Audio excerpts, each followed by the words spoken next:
Hey YouTube family, welcome to my channel. Today we start a chapter, the story of the village Palampur, class 9, chapter 1st. So let's begin with this chapter overview. The purpose of the story is to introduce some basic concept relating of production, and this we do through a story of hypothetical village called Palampur. So the purpose of this story, the village Palampur, is to just understand the production concept of production. So the Palampur is an hypothetical village, means it is an imaginary kalpanic village. Farming is the main activity in Palampur, whereas several other activities such as small scale manufacturing, dairy, transport, etc. are carried out on a limited scale. So all these activities like non-farm activities, activities as agriculture, these are farm activities which is performed on the farm. Non-farm activity is shop, having small shop, dairy, transportation, which is not performed in the farm, or a piece of land, that is non-farm activities. So in the village Palampur, farming is the main activity, and several other activities just like manufacturing, dairy, transportations also carried on a limited scale. That is not is a huge production, but on a limited scale. These production activities various type of resources, natural resources, man-made items, manufacture, money, etc. So in this production involving various resources are natural occurring substance which is manufactured by the humans. So natural resources we use just example land is a natural resource. Man-made activities, example machines which is used on the land for the increase of production. Human efforts, the input that a human put in during the production. Money is also an important factor, etc. As we read through the story of Palampur, we will learn through various resources combined to produce the desired goods and services in the village. So, Palampur is well connected with the neighboring village and town. Palampur is a village and a hypothetical village, of course, which is connected with the neighboring, means Palampur के अगल बगल जो मतलब आसपास क्या थे, काफ़ी सारे गांव थे, काफ़ी सारे टाउन्स थे. Raiganj is a big village. So the village which is near to the Palampur, or big village which is near to the Palampur, is Raiganj, which is 3 km from the Palampur, and all other road connected the village to the Raiganj, and further on the nearest small town Shahapur, and second small town is Shahapur. Many kinds of transport are visible on this road, starting from Bulkard, Tangas, bogies, wooden cart drawn by buffaloes, loaded with jar, and other commodities, to motor vehicles like motorcycles, jeep, tractor, and truck. So the transportation facilities are bull cart, means जो वो जिसके आगे गाय लगी होती हैं और पीछे बैठने की सीट होती है, वो तांगा you have see, and as a motorcycle जो अपनी व्हीकल्स में आती, मोटर व्हीकल्स में आती, मोटरसाइकिल, जीप, ट्रैक्टर और truck. So these are transportation facilities. The village has about 450 families belonging to several different castes. So total families are 450, which is having different castes. The 80 upper caste families own the majority of land in the village. 80 are upper caste families having more than land to them. Their houses, some of them quite large, are made of brick with cement plastering. So of course, if they are rich families, so they have a पक्के house, जो कहते हैं ना कि उनके पास क्या होंगे, अच्छे घर होंगे, सीमेंटेड के घर होंगे. And the family which is poor, lower caste, having कच्चे घर जो कि केवल उससे बने होंगे, पत्थर ब्रिक से बने होंगे, उसमें प्लास्टर नहीं हुआ होगा, है ना. The SCs, Dalits, comprise on 1/3 of the population and live in a one corner of the village. So SC community यानी कि lower caste family थी, having a 1/3 population और living in a corner of the village, and in much smaller houses, some of which are mud and straw. So what I say, the lower caste people having a मिट्टी के घर होंगे उनके पास, और उतने अच्छे घर नहीं होंगे, झोपड़ियाँ होंगी, है ना. Most of the houses have electric connection. Electricity power all the tubewells in the field and is used in a various type of small businesses. So most काफ़ी सारे घर में इलेक्ट्रिसिटी कनेक्शन था वहाँ पे, और जो electricity for the tubewell in the field and is used in various type of small business. So electricity is not used in the houses but also in the field, as in the tubewell or some small businesses you must use electricity, है ना. Palampur has 2 primary school and 1 high school. There is a primary health center run by government and the private dispensary where the sick are treated. सो क्या था यहाँ पे, एक क्या कहते हैं, गवर्नमेंट हेल्थ सेक्टर था, एक प्राइवेट हेल्थ सेक्टर था जहाँ पे बीमार लोगों को ट्रीट किया जाता था. The description above shown that Palampur has fairly well developed system of road transport, electricity, irrigation, school, health care center. So by studying all this we get to know is Palampur is not कि कोई ज़्यादा पिछड़ा गांव नहीं था. It is well developed, means जहाँ पे आपको ट्रांसपोर्टेशन फैसिलिटी है, लाइट की सुविधा है, मेडिकल सुविधा है, स्कूल हैं, रोड्स हैं, सब चीज़ है, मतलब जो नीड है वो सब चीज़ है. Compare this facilities with those in your neighbouring village. इन सब फैसिलिटी को अपने आसपास के गाँव में देखना ये सब फैसिलिटीज़ है या नहीं. The story of Palampur and imaginary village will take us through the different type of production activities in the village. The story of Palampur, जो यहाँ पे स्टोरी दी गई है पालमपुर की, वो हमें एक different type of production activities को, मतलब different type of production activities को सोचने पे मजबूर करती है. वो कैसे ही हम देखेंगे. In village across India farming is main production activities. We know all know agriculture, the people in our India is 50% population is indulged in the agriculture activity. So farming is the main production activity. The other production activity refers to non farming activities, जिसमें include हो जाती है small manufacturing, transport, house keeping etcetera.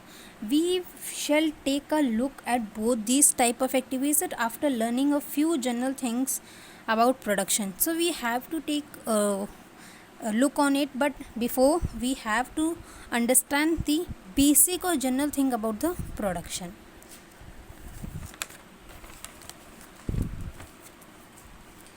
Organization of production. The aim of production is to produce the goods and services that we want. So what is production? Production is the aim that we produce by the goods. The aim of production is to produce. The aim, production मतलब होता है उत्पादन. मतलब आपने कोई भी चीज़ उगाई और जो चीज़ उगी उसको हम कहते हैं प्रोडक्शन. ठीक है, तो प्रोडक्शन हम करते क्यों हैं? ठीक है, to produce goods and services that we want. हमें चाहिए क्या? गुड्स चाहिए, यानी कि जो आपने प्रोड्यूस किया है वो हम अपने लिए और उनको बेच के हम कुछ पैसे कमा सकें, इसलिए हम लोग प्रोडक्शन करते हैं, इसलिए हम लोग खेती करते हैं. There are 4 requirement for the production of goods and services. First is land, labour, physical capital and last is human capital. ठीक है, so the first requirement is land and the other natural resource such as water, forest, minerals. So for the production you must need a land. Without land how can you produce? You cannot be produced in the atmosphere, no. So you have to take a land. You must have a land. So land is the important requirement for the production and other natural resources as well, जैसे water होना चाहिए, forest होना चाहिए, minerals होने चाहिए raw material के लिए, है ना. Second requirement is labor. The people who will do the work, who are laborers जो आपकी खेत पे काम करेंगे या आपकी इंडस्ट्रीज़ पे काम करेंगे, उनको हम कहते हैं labour. That is also important. आपने ज़मीन खरीद ली और उस पर काम करने वाले नहीं होगा तो उस ज़मीन का करोगे क्या। Some production activities required highly educated worker to perform the necessary tasks. So there are lots of production in which you have to employ skilled laborers, है ना। other activities required workers who do manual work. So in there are lots of production that you do not need skilled labor. Okay. Each worker is providing the labor necessary for the production. The labor is necessary for the production. The third requirement is physical capital. Capital is of course very important. That is the variety of input required at every stage during the production. While you accepting the output, you have to put something input, है ना। अब आपने कोई ज़मीन खरीदी तो you have to put input like machines, pesticides, seeds और जो फर्टिलाइज़र्स होते हैं वो सब आपको ख़रीदना पड़ता है, तब जाके तो आपकी एक अच्छी फसल उगती है। तो वही होता है फिज़िकल कैपिटल, मतलब कुछ इनपुट देना। What are the items that come under physical capital, क्या आता है, जैसे कि tools, machines, buildings. Tools and machines range from very simple tools such as a farmer plug to sophisticated machines such as generator, turbine, computers, etc. Tools, machines, buildings can be used in production over many years and are called fixed labor. So there are two types of capital, fixed and working capital. What is fixed labor? Fixed labor is something when you purchase and that will क्या कहते हैं, कुछ आपने ख़रीदा और जो बहुत लंबे समय तक चलता रहा। जैसे कि आपने प्रोडक्शन करने के लिए कोई मशीन खरीदते हो, ट्रैक्टर, सपोज़ आपने ट्रैक्टर ख़रीदा, तो ट्रैक्टर आपको हर रोज़ बदलने की ज़रूरत नहीं पड़ती। You did not need to change at every day. The purchasing tractor will long lasting, ठीक है, तो वो काफ़ी टाइम तक चल जाता है, तो उसको हम कहते हैं फिक्स लेबर। जो आपने एक बार चीज़ खरीद लिया वो काफ़ी टाइम तक, काफ़ी साल तक चल रही है, उसको हम कहते हैं फिक्स लेबर। वर्किंग कैपिटल क्या होता है, जो आपको रोज़ ही नहीं बदलनी पड़ती है, day by day you have to change it. Land is fixed capital, because आपने एक बार ज़मीन खरीद ली तो उसको आप बदलोगे नहीं ना, हर दिन थोड़ी ना बदलोगे। ज़मीन आपने खरीदी, जब तक वो उपजाऊ है जब तक तो उस पर आप प्रोडक्शन करोगे।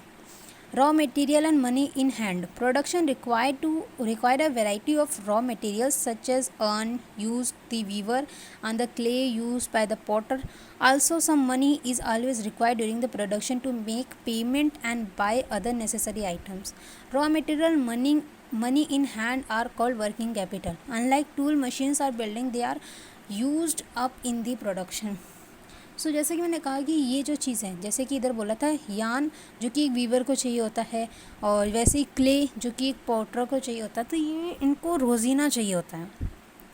दे have to need all this thing by day to day, because ये जब डे टू डे आएंगी तभी इनका काम आगे चलता है। तो वर्किंग कैपिटल एक ऐसी कैपिटल होती है जो आपको एक पीरियड पे, एक आफ्टर सम पीरियड ये आपको लेनी पड़ती है।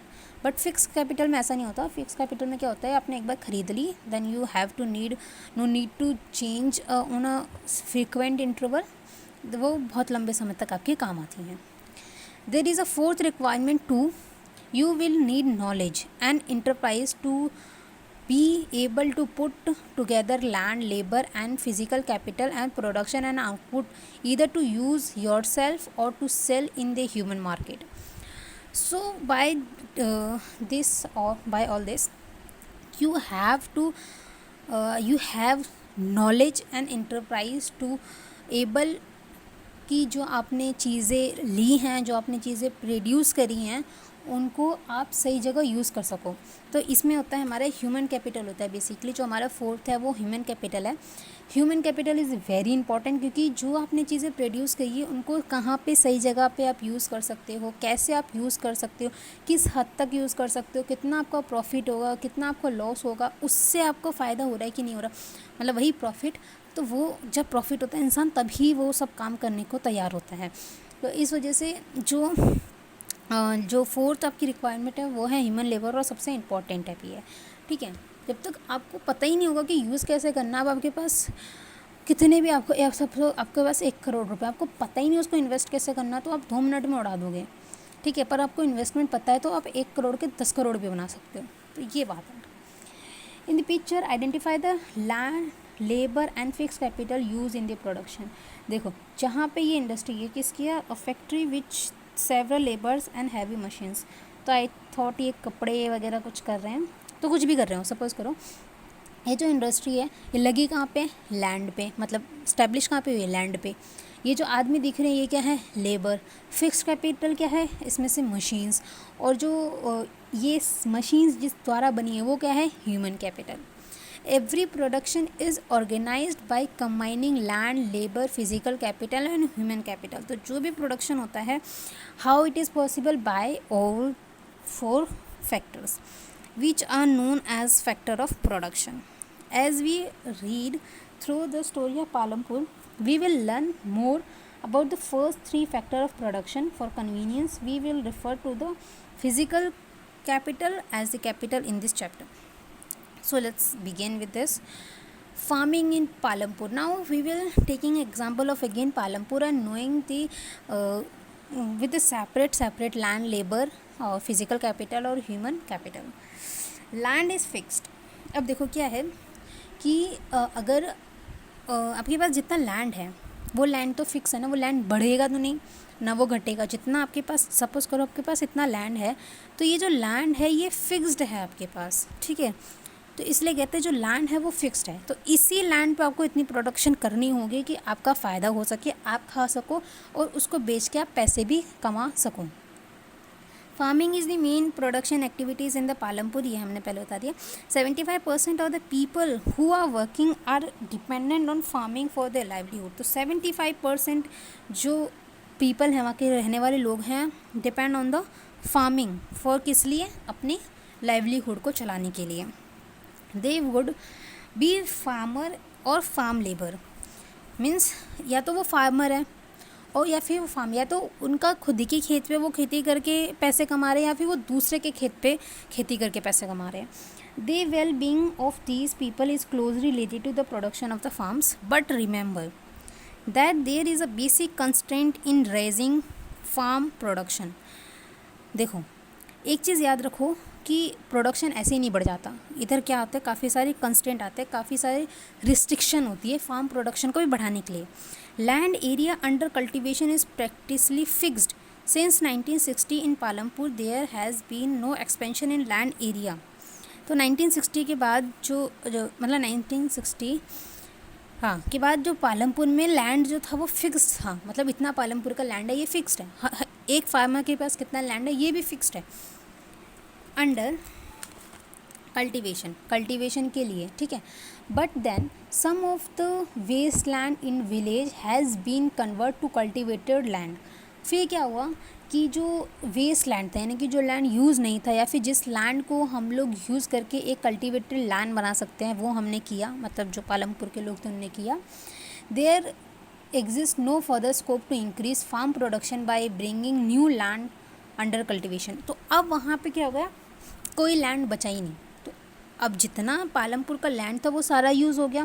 पहले जो वेस्ट लैंड था उसको भी अब कल्टिवेटेड लैंड में कन्वर्ट कर दिया। जो कल्टिवेटेड लैंड था लोगों का वो तो है ही। तो अब आपके पास अपनी प्रोडक्शन को इंक्रीज़ करने के लिए और ज़्यादा लैंड नहीं है। द स्टैंडर्ड यूनिट, इसको पढ़ लेते हैं। The standard unit of measuring land is Hector. Hector में हम लोग लैंड को मेज़र करते हैं। Through in the village you may find land area being discuss in a local unit such. Local unit में हम बोलते हैं ना बीघा है, और ये क्या लिखे हैं, गुंथा एक्सेट्रा, मतलब बीघा बोलते हैं ना, 50 बीघा ज़मीन है। गज भी बोलते हैं काफ़ी जगह, 100 गज ज़मीन है। 1 hectare equal to the area of a square with one side measuring 100 metre.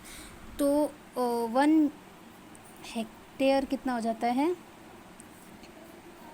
एक स्क्वायर का ये 100 मीटर, ठीक है, इसको हम कहते हैं 1 hectare. Can you compare the area of 1 hectare field with the area of your school ground. तो ये आप अपने ग्राउंड में करते रहना। Second is there a way one can grow more from the same land. क्या कोई तरीका है कि जो वही लैंड से हम ज़्यादा प्रोडक्शन कर सकें?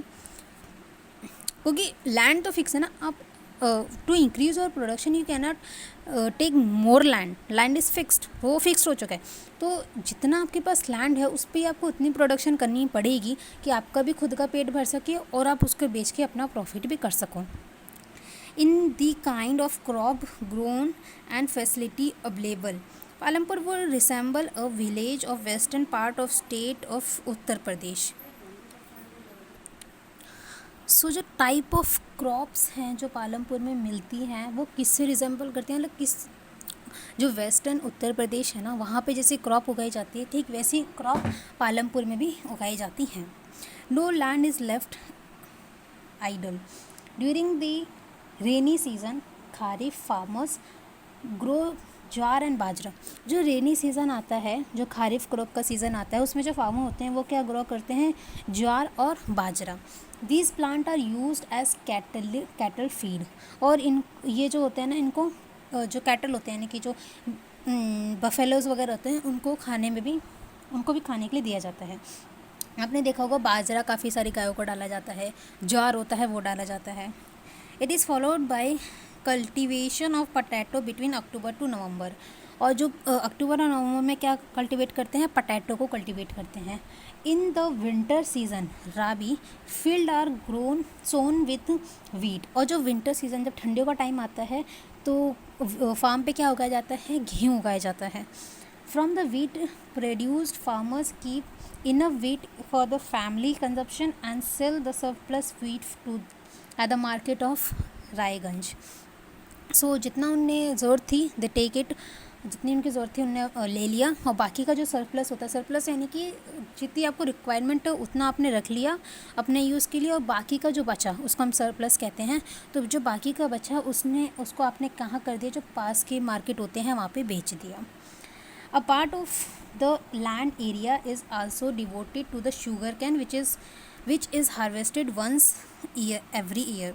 तो जो शुगर केन होती है यानी कि गन्ना, वो भी वहाँ पे हार्वेस्ट किया जाता है, जो कि साल में एक बार किया जाता है।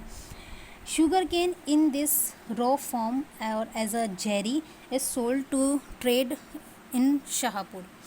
तो जो शुगर केन होता है उससे गुड़ बना जाता है और उस गुड़ को बेचा जाता है कहाँ के, जो पास का गांव है शाहपुर, वहाँ पे। The main reason why farmers are able to grow 3 different crop in a year is a Palampur is due to the well developed system of irrigation. जो हमने 3 टाइप के क्रॉप पढ़े, खारिफ जो कि रेनी सीज़न के टाइम पे होता है, जो जिसमें ज्वार और बाजरा उगाते हैं। विंटर में राबी क्रॉप जिसमें हम लोग अपना वीट उगाते हैं, और एक शुगर केन। ये 3 टाइप के क्रॉप हम कैसे उगा पा रहे हैं एक ही उसी लैंड पे, जो फिक्स लैंड है उसी लैंड पे हम 3 टाइप की क्रॉप का प्रोडक्शन कर रहे हैं। How it is possible? It is only possible due to the system of irrigation, well developed system of irrigation is very much important for the production as we all know. So the well developed irrigation, वहाँ पे जो system है irrigation का वो काफ़ी अच्छा है। इसलिए 3 अलग अलग डिफरेंट सीज़न में हम लोग 3 तरह की क्रॉप उगा पा रहे हैं। Electricity can early to Palampur, its major impact was to transform the system of irrigation. Electricity is the play a key role in the transformation of irrigation system in the Palampur. Because देखो आप जो पहले time पे इरीगेशंस देखोगे ना तो उसमें जो कुएं का पानी का यूज़ किया जाता था, ऐसे कुछ पानी का यूज़ किया जाता था। बट इस टाइम पे जब हमारे पास मशीन्स आ गई तो हम क्या करते हैं, ट्यूबवेल को खोद देते हैं और जो इरिगेशन ऐसे पाइप डाल देते हैं, स्प्रिंकलिंग सिस्टम जिसको हम कहते हैं, आपने पढ़ा होगा छोटे में, वो सब हम लोग यूज़ करने लगे हैं। Its help in irrigation process for the farm. Persian wheels were till then used by farmers to draw water from the wells and irrigate small fields. ठीक है, people saw that the electric run tubewell could irrigate much larger farm of land more effectively. जो electric irrigation हम लोग use करते हैं, यानी कि जिस इरीगेशन में हमारे लिए इलेक्ट्रिसिटी यूज़ होती है, that will help to irrigate a larger land. The first few tubewells were installed by the government soon. तो जो कुछ इसमें जो फार्म एक्टिविटीज़ होती हैं गवर्नमेंट भी काफ़ी ज़्यादा मदद करती है। तो इरिगेशन को सेटअप करने के लिए फार्मर्स मदद करते, गवर्नमेंट मदद करती है। Soon, however, farmers started setting up private tube wells. और जो बड़े बड़े फार्मर्स होते हैं वो क्या करते हैं, अपने खुद से भी ट्यूबवेल सेटअप कर लेते हैं। As a result by mid 1970s the entire cultivation area of 200 hectares was irrigated. तो जब हम लोग 1917 में पहुँचे, 1970s के टाइम पे, तो हम एक बड़े स्केल के 200 हेक्टर की ज़मीन को हम लोग एक बार में, या फिर एक बार तो नहीं कह सकते, बट उसको 200 हेक्टर की ज़मीन को हम क्या कर सकते थे, इरीगेट कर सकते थे। Not all villages in India have much high level of irrigation, so it's only possible for the large scale production. और जो फार्मर्स जो कि बड़े हों, जो कि अमीर हो, मतलब जिनका बहुत बड़ा लैंड हो, वो ये सब चीज़ें सेटअप कर सकते हैं। बट जो स्मॉल फार्मर्स होते हैं वो ये सब चीज़ें सेटअप नहीं कर सकते ना, क्योंकि इसके सेटअप में भी बहुत खर्चा आता है। तो जिनका प्रॉफिट होता है वो उतना होता ही नहीं है। Apart from the river line, plains, coastal region in our country was well irrigated. So natural जो इरीगेशन प्रोसेस जो हमारे इंडिया में माना जाता है वो क्या होता है, जो वो होती है रिवर के पास आप खेती करो, उससे क्या होता है, जो रिवर होती है उसका पानी इरीगेशन में काम आ जाता है। In contrast plateau region such as Deccan plateau have low level of irrigation. और जो डेक्कन प्लेट्यूज़ होती हैं, हाँ, वहाँ पे जो रिवर्स होती हैं वो सीजनल होती हैं, तो वहाँ पे उनका इतना पानी नहीं होता। और वो क्या लो लेवल नहीं, जो डेक्कन प्लेट्यू होता है ना, वहाँ की जो रिवर्स होती हैं उनके अंदर उतना पानी नहीं होता कि वो एक अच्छी इरीगेशन कर सकें हमारे लैंड में, हमारे फार्म में। मतलब जहाँ पे जैसे सपोज़ करो यहाँ पे रिवर है, यहाँ पे आपने खेती करी, तो जैसे ही जब पानी का फ्लो थोड़ा ज़्यादा होगा तो पानी इधर भी जाएगा ना, तो इससे तो इरीगेशन हो जाएगी। बट जो सीजनल रिवर होती है उसमें उतना ज़्यादा पानी नहीं होता, तो अपने जितना उनने अपना सर्फ एरिया बना रखा था केवल उसी में ही फ्लो करते हैं, तो इसलिए वहाँ पे इरीगेशन लो होता है, लो लेवल ऑफ इरीगेशन होता है। Of the total cultivated area in the country, a less than 40% is irrigated every day. In the remaining area, farming is very largely dependent on rainfall. तो 40% ही जो हमारे cultivated area है, total of the total cultivation area in the country, less than 40% irrigated every today. मतलब 40% ही ऐसे खेत हैं जो कि हर रोज़ उनकी सिंचाई होती है, हर रोज़ उन पर पानी जाता है। बाकी काफ़ी सारे जो फार्म्स होते हैं वो रेनफॉल पर डिपेंड करते हैं। To grow more than one crop on a piece of a land during a year is called multi cropping. हाँ, what is multi cropping is an important point और important for as a perspective of exam. Multi cropping is growing a same piece of land multiple crops during an year. मतलब कि एक ही ज़मीन पे अलग अलग तरह की क्रॉप्स को उगाना हम कहते हैं, एक से ज़्यादा क्रॉप्स को उगाना हम कहते हैं multiple cropping. It is the most common way of increasing production on a given piece of land. इससे हमारा क्या बनता है, प्रोडक्शन बढ़ता है। All farmers in the Palampur grow at least 2 main crop.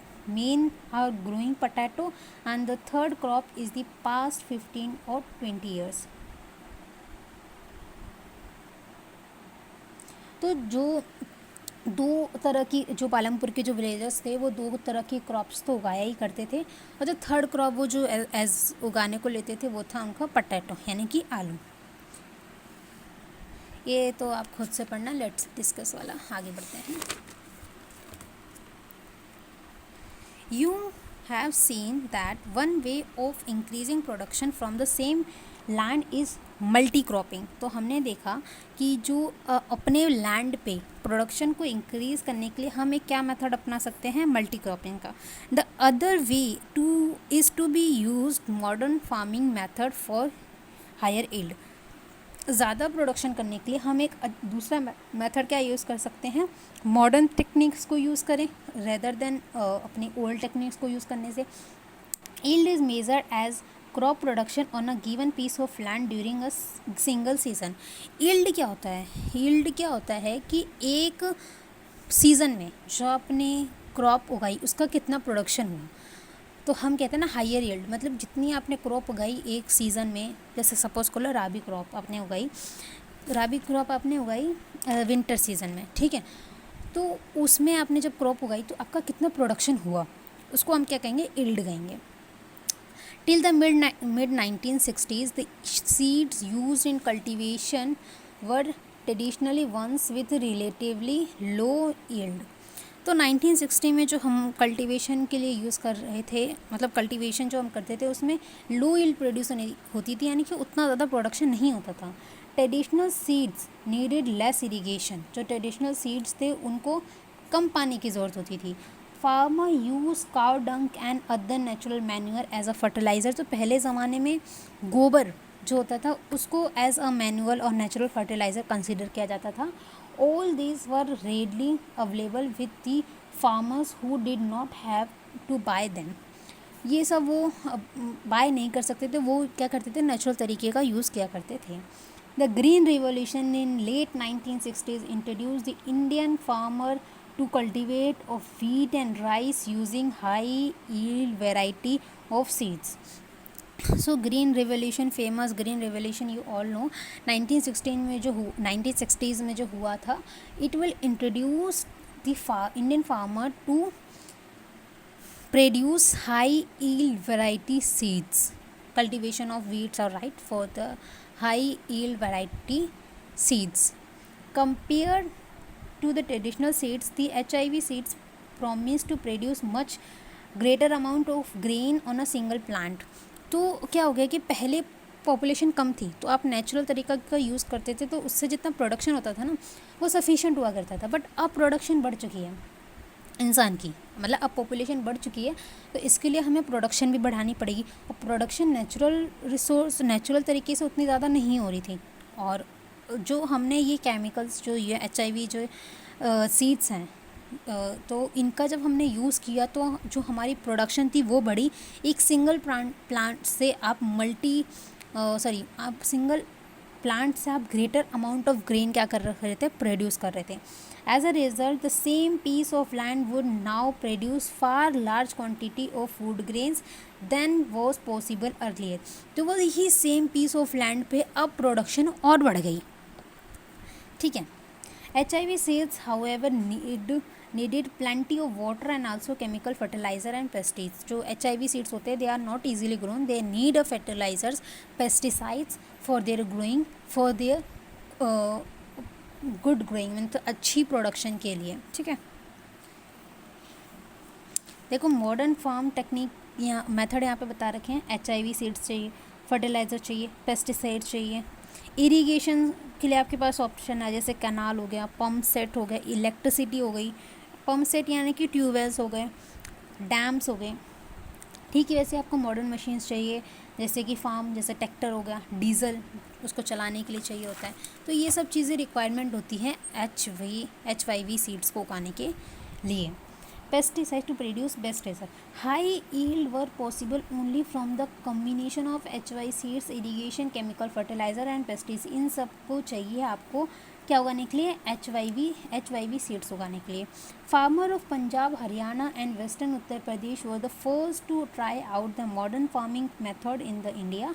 तो जो हमारे फार्मर्स थे उत्तर प्रदेश के, पंजाब के और हरियाणा के, वेस्टर्न उत्तर प्रदेश के, उनने सबसे पहले इस मॉडर्न टेक्निक को यूज़ किया।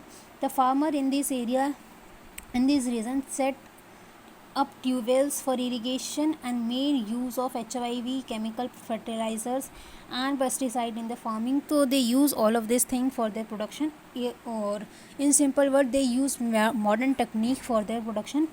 Some of them brought farm machines like tractor, threshers which made plugging and harvesting faster. तो ट्रैक्टर और थ्रेशर्स होते हैं, उससे क्या होता है हमारा जो खेत की सिंचाई बहुत अच्छे से हो जाती है और इतनी मेहनत नहीं करनी पड़ती, ठीक है। They are rewarded with high yield of wheat. In Palampur the yield of wheat grown from the traditional varieties was 1300 kg per hectare. With the HIV seed the yield went up 3200 kg per hectare. तो पहले when they used a traditional method, they produced 1300 kgs, but when they used the modern method or HYV seeds, they produced 3200 kg on the same hectare of the land. There was a large increase in the production of wheat. The farmer now had great amount of surplus wheat to sell the market. So they by this they can use some of the amount for their own use and sell rest of the grain in the market for their profit. So जो third है वो है will the land सब्सटेन. सो ये third है, ये हम next video में पढ़ेंगे क्योंकि एक ही वीडियो में सब चीज़ नहीं पढ़ाएंगे, हर एक वीडियो में एक एक पढ़ाना था. बट चलो ठीक है, थर्ड वाले को हम नेक्स्ट वीडियो से पढ़ेंगे. Thank you guys for watching. Thank you very much.